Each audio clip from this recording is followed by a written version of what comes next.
The passing away of বাপুর। 10 নম্বর প্রশ্নের যে সমস্ত গ্রামারগুলো রয়েছে আজকে আমরা সেই গ্রামারগুলোর উত্তর করব। প্রশ্নটিতে কি করতে বলা হয়েছে? Join the following pairs of sentences.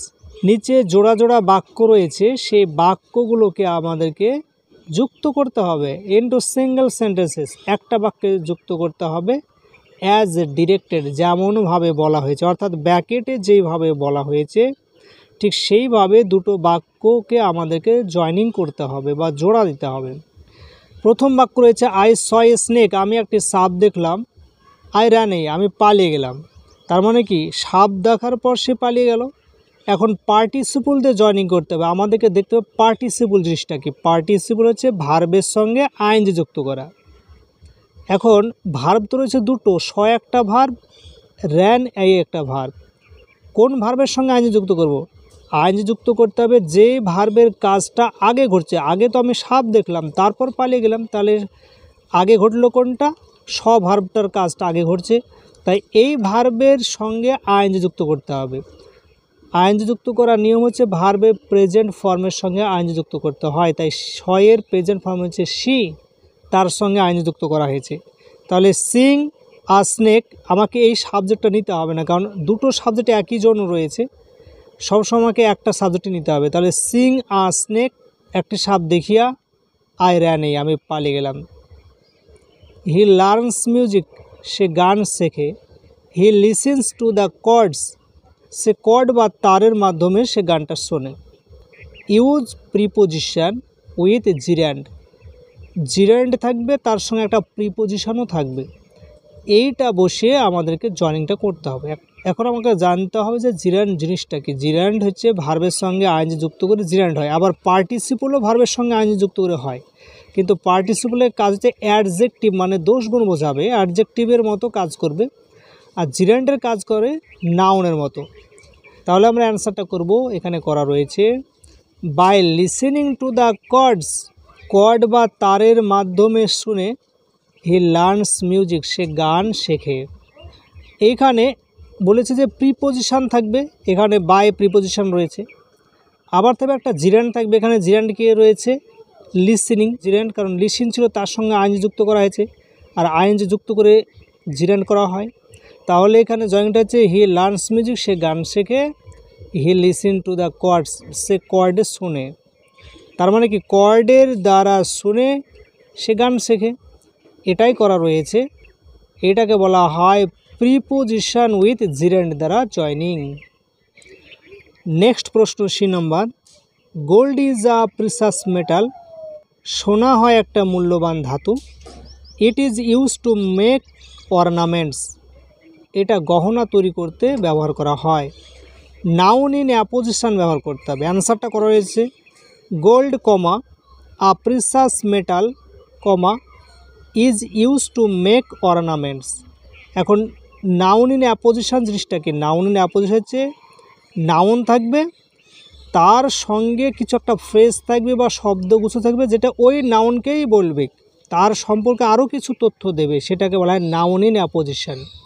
যেমন এখানে রয়েছে gold is a precious metal, gold হচ্ছে নাউন, তাই গোল্ড লেখা রয়েছে, কমা, তারপর সোনাটা কি? সোনাটা হচ্ছে একটা মূল্যবান ধাতু, তাই কমা দিয়ে আরও বর্ণনা করছে যে এটা আ প্রিসাস মেটাল, আবার কমা লাগবে, কারণ নাউন ইন অ্যাপোজিশনের নিয়ম হচ্ছে প্রথমে যে নাউনটা লিখব তাকে কমা দিয়ে তার সম্পর্কে আরও তথ্য দিয়ে আবার কমা দেব, দিয়ে দ্বিতীয় বাক্যের যে ভার্ব রয়েছে সেখান থেকে আমরা টুকবো। ভার্বকে রয়েছে is use to make ornaments, বাদ বাকি যা রয়েছে, কারণ দুটো ভার্ব রয়েছে, এখানেও ইজ রয়েছে এখানেও ইজ রয়েছে, আমরা শুধুমাত্র একটা ভার্বকেই নেব, কারণ এটা সিম্পল সেন্টেন্সের জয়নিংটা হচ্ছে এই কারণে।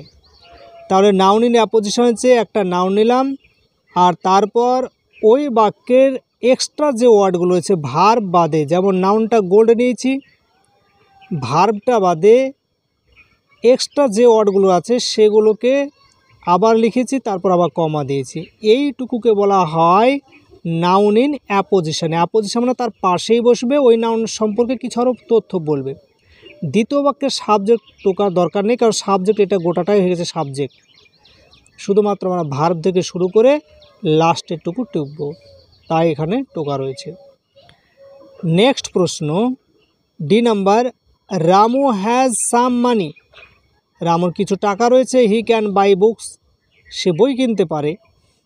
ইউজ ইনফিনিটিভ, ইনফিনিটিভ দিয়ে আমাদেরকে জয়েনিংটা করতে হবে। অ্যান্সারটা হলো রামু হ্যাজ সাম মানি, রামুর কিছু টাকা রয়েছে, টু বাই বুকস, বই কেনার জন্য। এখন ইনফিনিটিভ জিনিসটা হলো ভার্বটা যে রয়েছে, যে বাই ভার্বটা, এই মেন ভার্বের সঙ্গে, অর্থাৎ ভার্বের যে বেসিক রূপটা আছে বা 1 নম্বর যে ফর্মটা আছে তার আগে একটা টু বসাবো, তাহলে এটা ইনফিনিটিভ হয়ে যাবে। যেমন বাই মানে কেনা, তার আগে টু বসালে বাইটা হচ্ছে ইনফিনিটিভ হয়ে গেল। তাহলে রামুর কাছে টাকা আছে, টু বাই মানে কিনতে, কি কিনতে? বুকস মানে বই কিনতে। তাই লেখা রয়েছে Ramu has some money to buy books. Next প্রশ্ন, দ্য স্কাই ওয়াজ ক্লাউডি, আকাশ ছিল মেঘাচ্ছন্ন। উই পোস্টপন আওয়ার জার্নি, আমাদের যাত্রাকে আমরা বন্ধ রাখলাম। Use nominative absolute, nominative absolute দিয়ে জয়েনিং করতে হবে। অ্যান্সার লেখা রয়েছে the sky having been cloudy, আকাশ মেঘাচ্ছন্ন হওয়ায়। উই পোস্টপন্ড আওয়ার জার্নি, আমরা আমাদের যাত্রাকে বন্ধ রাখলাম। এখানে লেখা রয়েছে দ্য স্কাই ওয়াজ ক্লাউডি, আকাশ ছিল মেঘাচ্ছন্ন, আমরা যাত্রা বন্ধ করলাম। তার মানে কি, আকাশ মেঘাচ্ছন্ন হওয়ায় আমরা যাত্রা বন্ধ করলাম। এখন নমিনেটিভ অ্যাবসলিউট জিনিসটা কি? নমিনেটিভ অ্যাবসলিউট হচ্ছে একটা নিরপেক্ষ কর্তা বা নিরপেক্ষ সাবজেক্ট। এখানে the sky having been cloudy যদিও সাবজেক্টের ঘরে রয়েছে, কিন্তু এটার সঙ্গে মেন ভার্বের কোনো সম্পর্ক নেই।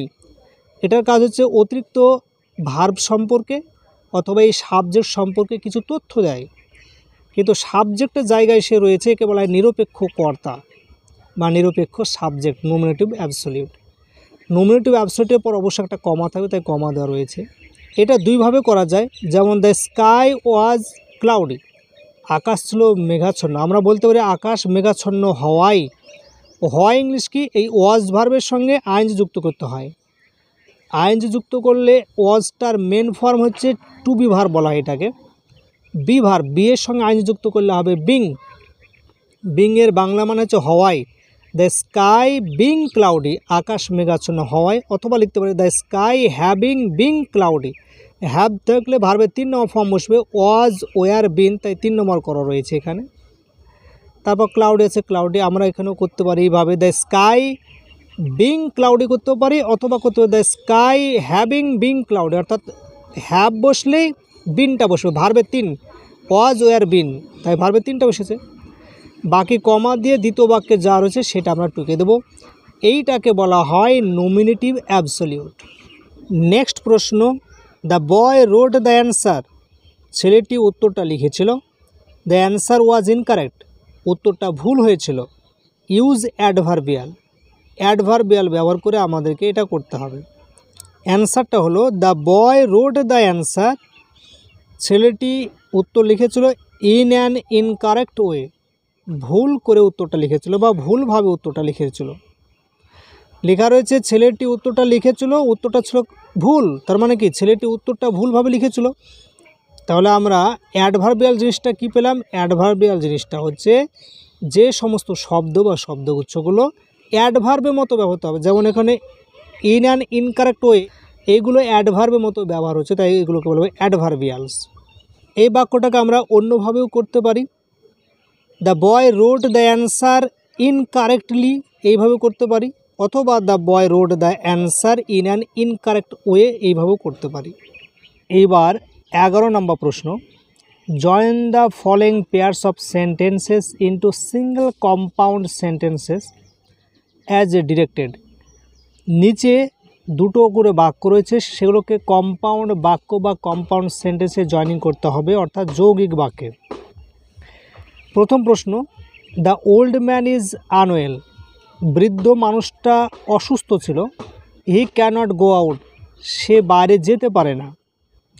এটা ইলেটিভ কনজাংশন দিয়ে জয়েনিং করতে হবে। উত্তর কি রয়েছে? The old man can not go out, বৃদ্ধ লোকটি বাইরে যেতে পারে না। বিকজ, কারণ, হি ইজ আনওয়েল, সে অসুস্থ। প্রশ্নতে রয়েছে বৃদ্ধ লোকটি হচ্ছে অসুস্থ, সে বাইরে যেতে পারে না। অ্যান্সার কী পাওয়া গেল? বৃদ্ধ লোকটি বাইরে যেতে পারে না কারণ সে হয় অসুস্থ। এইখানে বিকজ দিয়ে দুটো বাক্যকে জয়েনিং করা রয়েছে। এখন ইলেটিভ কনজাংশন কোনগুলোকে বলবো, এখানে একটা লিস্ট দেওয়া রয়েছে। যেমন ইলেটিভ কনজাংশন কোনগুলো, দেয়ারফর রয়েছে, অতএব, ফর, সো, অ্যাজ, এইগুলোকে ইলেটিভ কনজাংশন বলে। তাছাড়া বিকজকেও ইলেটিভ কনজাংশন বলে। ইলেটিভ জিনিসটা কি, ইলেটিভ হচ্ছে একটা সিদ্ধান্তমূলক, অনুমান থেকে একটা সিদ্ধান্তে আসা যায়। যেমন দেয়ারফর মানে অতএব, ফর মানে জন্য, সো মানে সুতরাং, অ্যাজ মানে যেহেতু, অ্যাজ মানে কারণ, আবার বিকজ মানেও কারণ। এখানে বলছে যে বৃদ্ধ লোকটি অসুস্থ, সে বাইরে হাঁটতে পারে না, তার মানে কারণটা কি কারণে হাঁটতে পারে না? বৃদ্ধ লোকটি বাইরে হাঁটতে পারে না কারণ সে হচ্ছে অসুস্থ। বিকজের জায়গায় আমরা অ্যাজও লিখতে পারি, সিন্সও লিখতে পারি। তাহলে আমরা কিভাবে আনসারটা করব, গোটা লাইনটাকে পড়ব, পড়ার পর দেখতে হবে যে কোনটা বসবে, ফর বসবে না সো না দেয়ারফর না অ্যাজ না বিকজ বসবে।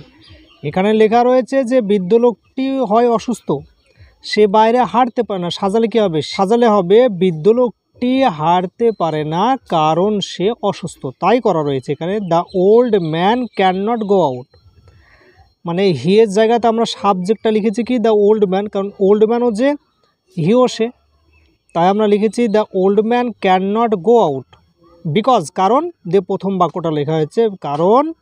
দ্য ওল্ড ম্যান বারবার না লিখে আমি হি করতে পারি এখানে, হি ইজ আনওয়েল, এটা তাই করা রয়েছে এখানে।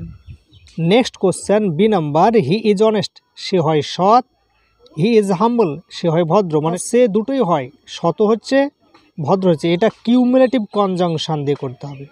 এখন কিউমুলেটিভ কনজাংশন কোনগুলো, এখানে লিস্ট দেওয়া রয়েছে, এইগুলো এখানে রয়েছে both, and, not only, but also, এগুলোকে বলা হয় কিউমুলেটিভ অর্থাৎ ক্রমবর্ধমান। এখানে কোশ্চেন রয়েছে সে সৎ রয়েছে, আবার সে হচ্ছে ভদ্র, তার মানে সে দুটোই। তাহলে আমরা করতে পারি সে সৎ এবং ভদ্র দুটোই, মানে উভয়, বোথ মানে উভয়, তাই এটা করা রয়েছে he is both honest and humble. অনেস্টের আগে আমরা বসেছি বোথ, আর হাম্বলের আগে বসেছি অ্যান্ড, কারণ এগুলো জোড়া জোড়ায় থাকে।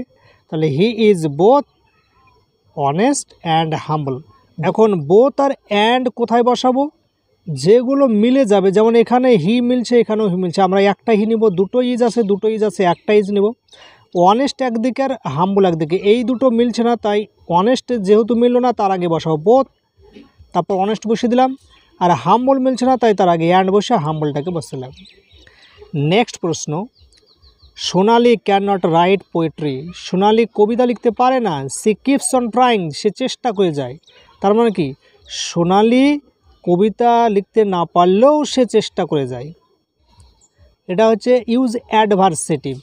অ্যাডভার্সেটিভ মানে হচ্ছে বিরুদ্ধ বা বিপরীত যে কনজাংশনগুলো রয়েছে, কোথায়, এখানে লিস্ট রয়েছে। কি অ্যাডভার্সেটিভ কনজাংশনে কী কী রয়েছে, বাট, স্টিল, ইয়েট, তথাপি, নেভারদিলেস, সত্ত্বেও, তারপর হাউ বা যাই হোক ইত্যাদি।